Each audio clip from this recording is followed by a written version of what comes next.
رسول اللہ صلی اللہ علیہ وسلم کی سیرت کا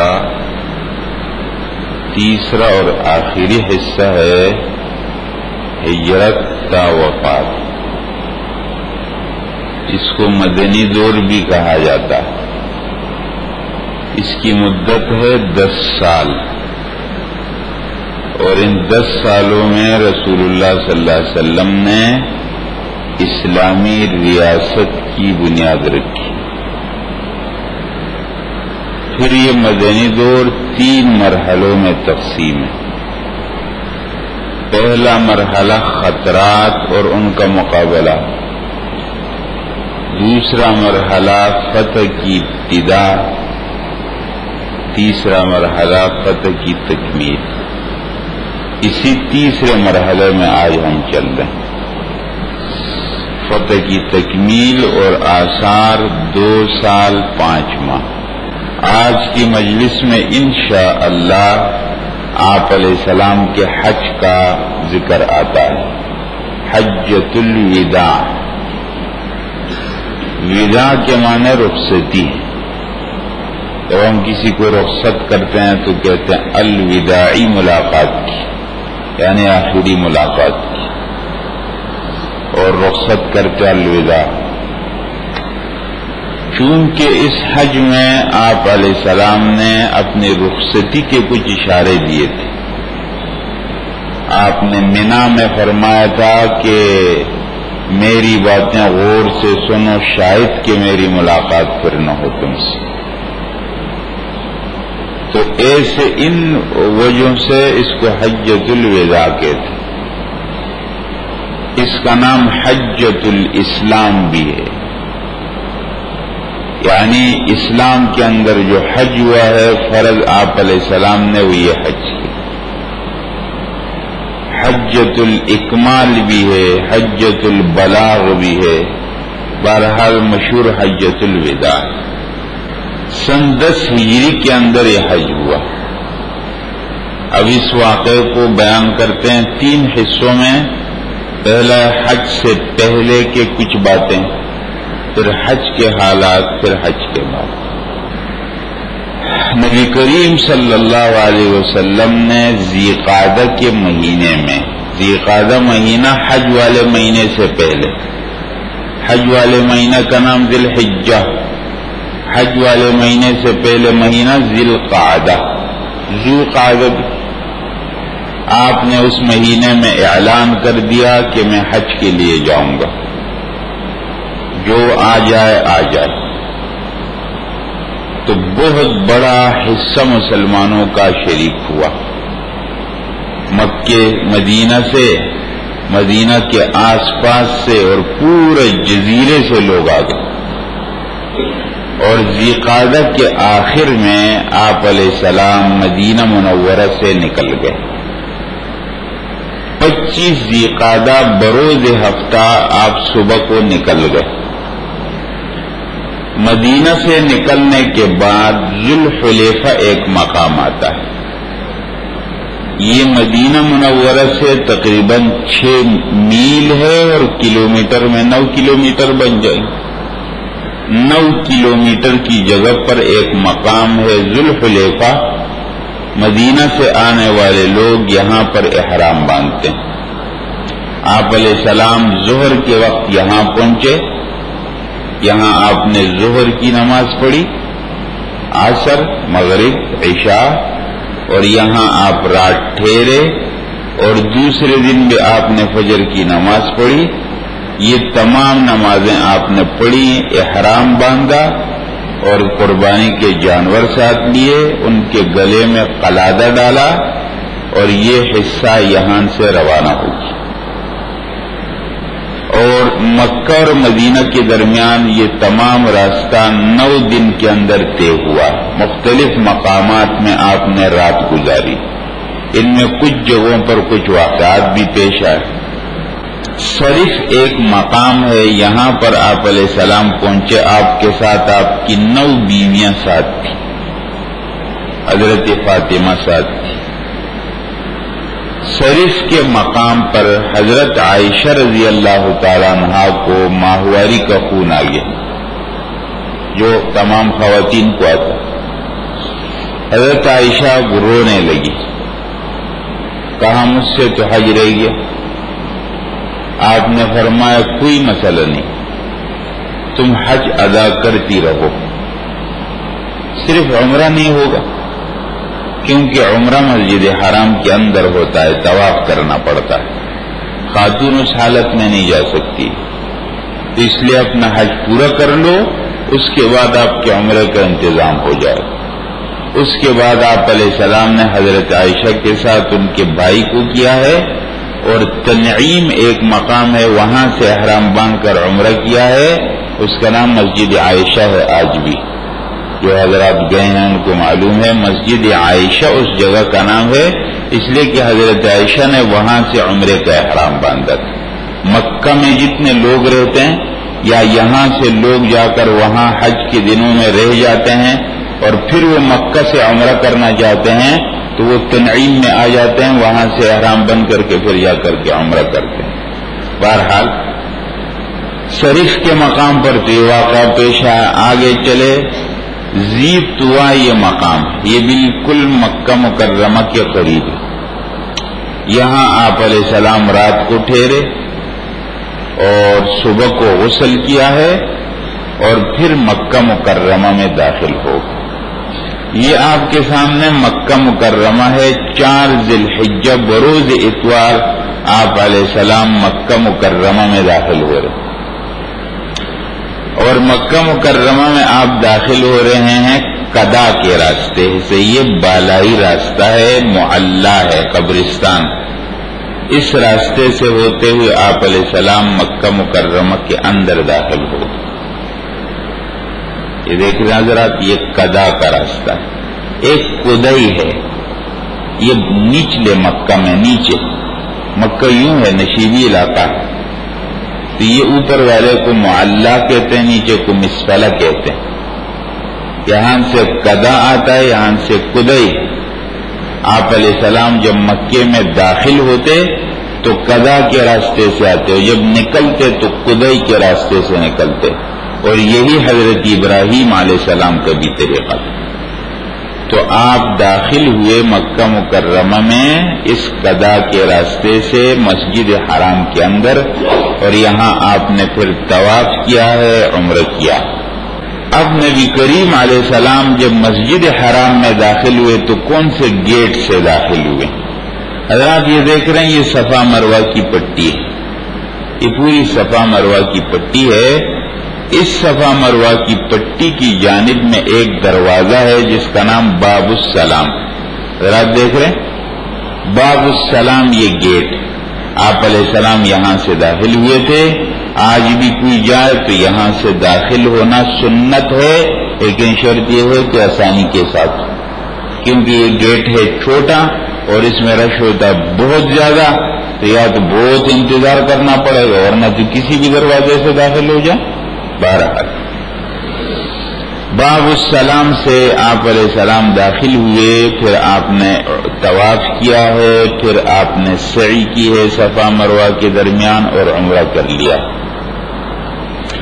اس دوران میں حضرت علی رضی اللہ تعالیٰ عنہ یمن سے آ گئے. حضرت علی رضی اللہ تعالیٰ یمن میں تھے اور مختلف علاقوں سے، یمن سے مختلف جگہوں سے لوگ پہنچ گئے مکہ مکرمہ میں.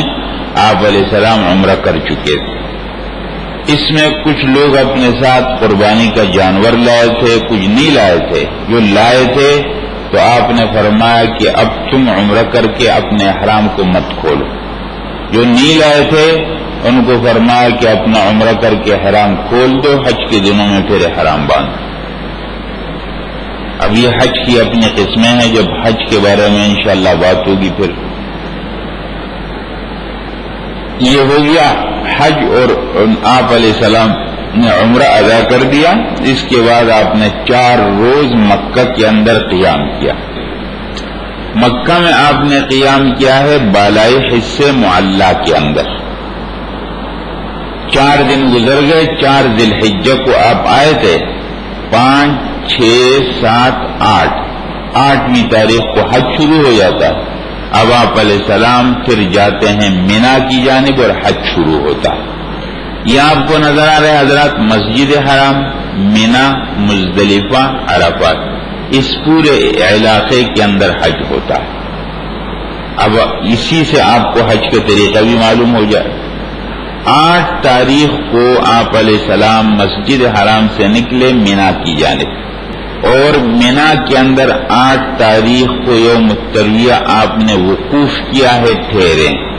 ظہر کی نماز میں پہنچے، ظہر، عصر، مغرب، عشاء، فجر، 5 نمازیں آپ نے پڑھی مینا کے اندر، اور نماز فجر پڑھ کر آپ پھر مینا سے نکلیں. اگر آپ یہ دیکھ رہے ہیں یہ مینا کا علاقہ ہے آج، یہ سب حاجیوں کے خیمے ہیں. پھر مینا سے آپ نکلے ہیں اور مزدلفہ کو کراس کرتے ہوئے، پار کرتے ہوئے آپ عرفات میں چلے گئے. اب یہاں پر مزدلفہ بیچ میں رہے گی، یہاں نہیں جائیں گے. 9 تاریخ کو آپ نکل گئے، عرفات چلے گئے، اور عرفات میں آپ نے وقوف کیا ہے. کب تک؟ مغرب تک. یہ پورا وقت مغرب تک حاجی لوگ عرفات میں رہتے. ظہر کے وقت میں نماز ظہر اور نماز عصر کو جمع کرتے ہیں، لیکن صرف وہ حاجی جو مسجد نمیرہ میں پہنچ جائیں، جو وہاں نہ پہنچ سکیں اور امام کے خطبے کو نہ پا سکیں تو وہ پھر جمع نہیں کریں گے، وہ اپنے اپنے وقت میں پڑھیں گے. اس جمع کی یہ شرط ہے کہ امام کے ساتھ شامل ہو جائے اور مسجد نمیرہ کے اندر پہنچ جائے.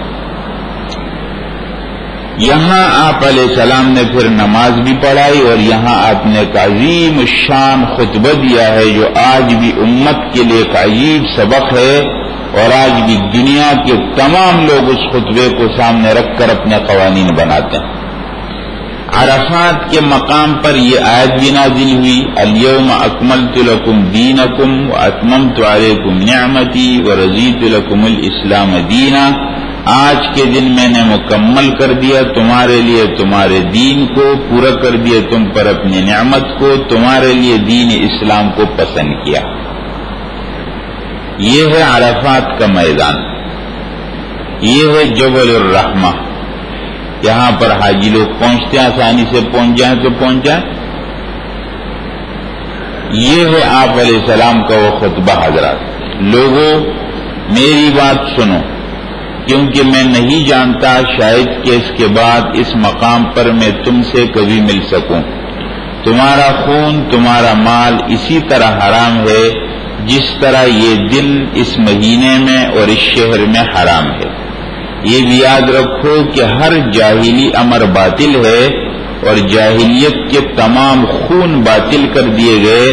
اور سب سے پہلے اپنے خاندان ابن ربیعہ ابن الحارث کا خون باطل کر دیتا ہوں، جس نے بنی سعد میں پرورش پائی اور اس کو حذیل نے قتل کر ڈالا.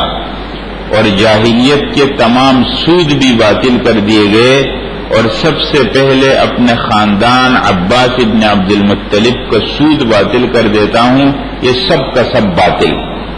عورتوں کے معاملے میں خدا سے ڈرو، تم ان کو اللہ کی امانت کے طور پر تم نے ان کو حاصل کیا، اور ان کی شرمگاہ کو اللہ کی بات کے ساتھ حلال سمجھا.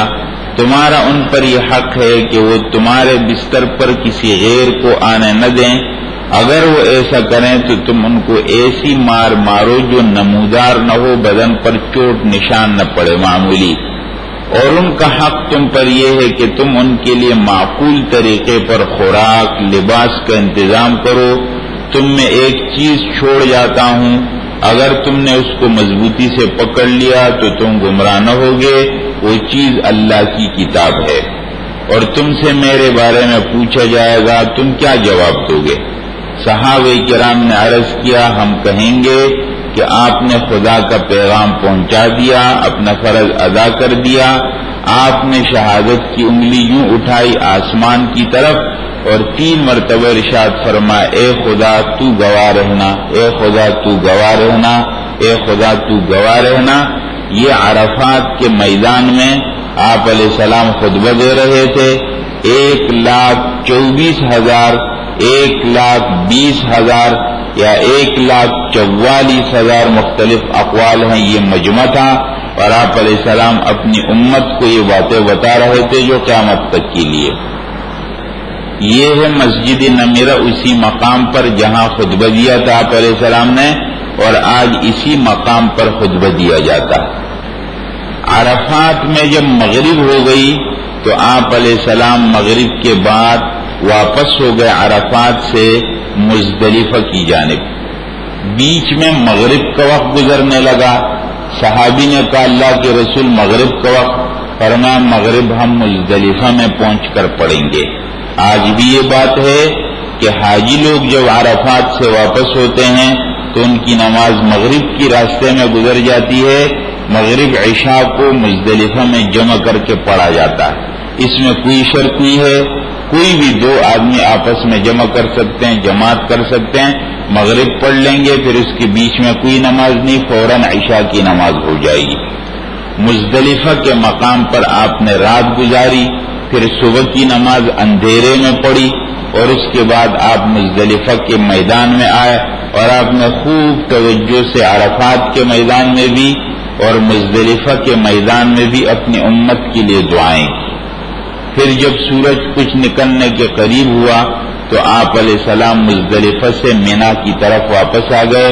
آج عید کا دن ہے، یوم النحر ہے، 10ویں تاریخ ہے، آپ علیہ السلام مزدلفہ سے واپس آتے ہیں۔ یہ مزدلفہ کی مسجد المشعر الحرام ہے، مزدلفہ کے اندر یہ مسجد ہے۔ مزدلفہ سے آپ علیہ السلام مینا کی طرف آتے ہیں، یہ ہے عید کا دن ہے۔ یہاں پہنچ کر کے حضرات نظر آ رہے ہیں آپ کو، یہ ہیں وہ جمرات، یہ جمرات ہے 1 2 3، یہ ہے بڑا والا۔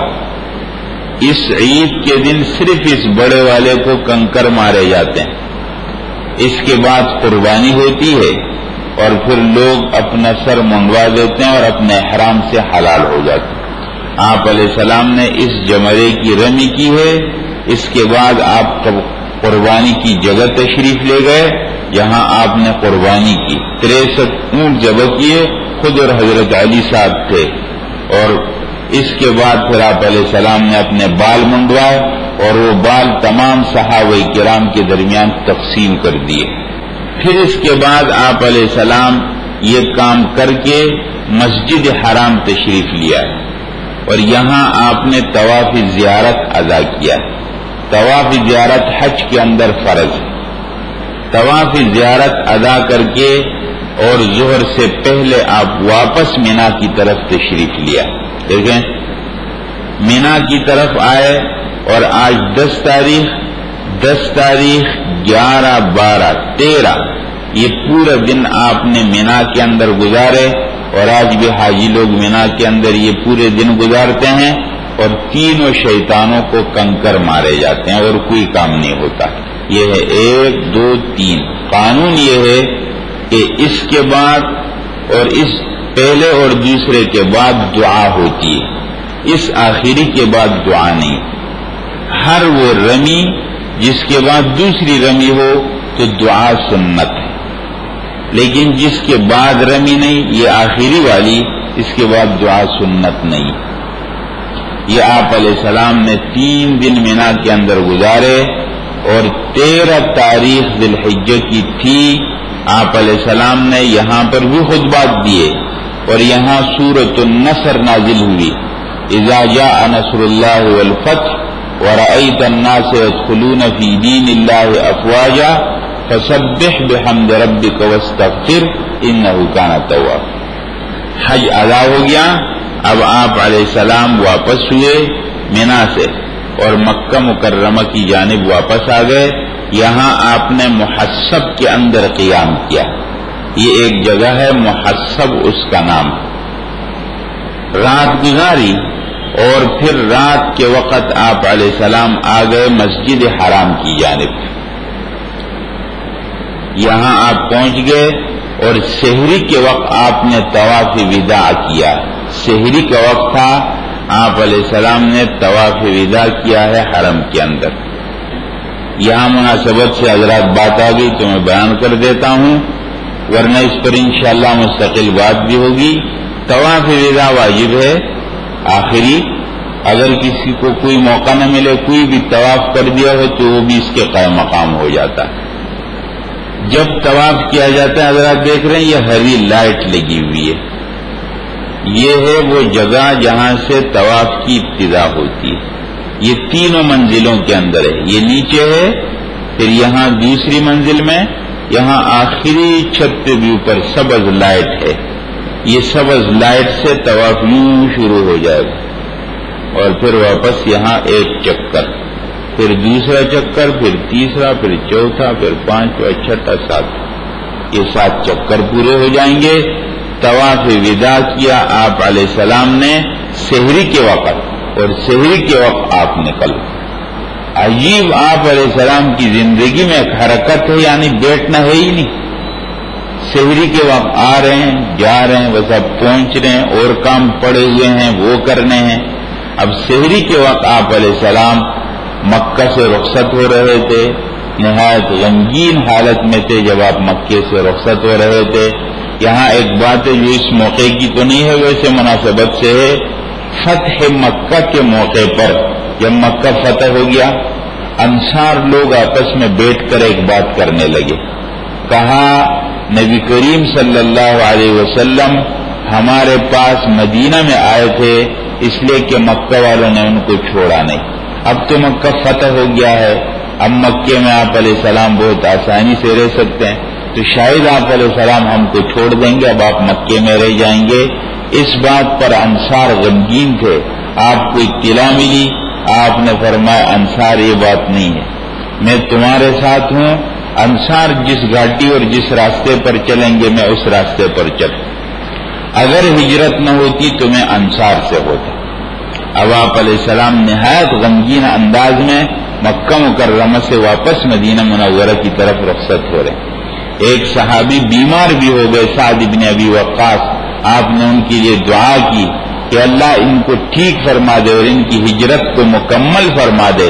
یہ مکہ سے ہجرت کر کے مدینہ گئے تھے تو مدینہ ہی میں ان کو موت آئے، اللہ تعالیٰ نے ان کو ٹھیک کیا، آپ علیہ السلام کے بعد بھی وہ زندہ رہے۔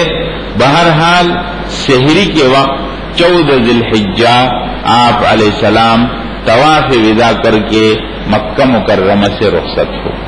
اب آپ جاتے ہیں تو قدئی کے راستے سے، یہ نچلا والا حصہ ہے، اس راستے سے آپ چلے گئے اور مدینہ منورہ کی طرف روانہ ہو گئے۔ یہ ہے مدینہ منورہ کا راستہ اب، اور آپ علیہ السلام مدینہ منورہ ذی الحجہ کے آخر میں پہنچے۔